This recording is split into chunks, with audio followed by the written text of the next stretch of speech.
And in this vlog, we are gonna wear a Statue of Unity. And it was an amazing trip for me. I'm gonna show what will happen with me. So let me first tell you, there are three types of tickets. One is the express ticket, another is the super express ticket, and there is the normal ticket also. The normal ticket, you have to stand in the queue, but if there is holiday or something, you have to wait in the queue. So the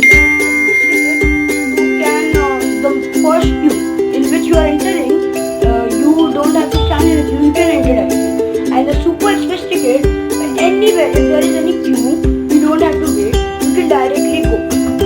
So, this is the first vlog, so please like, share and subscribe.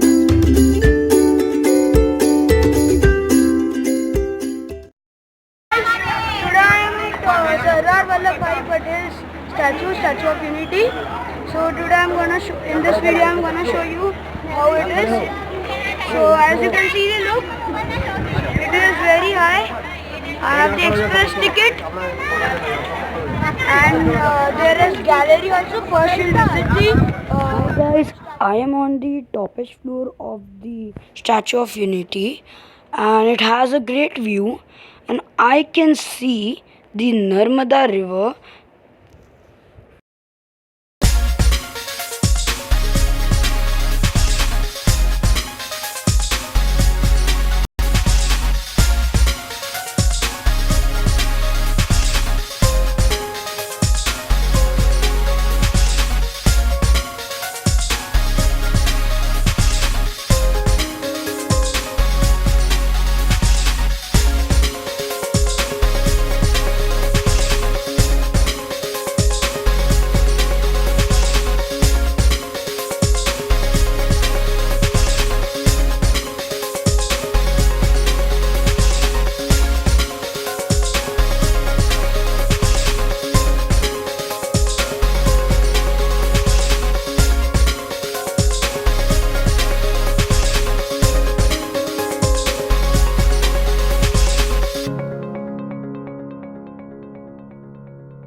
की सारी books है यार, पढ़ते पढ़ते आपकी ज़िंदगी निकल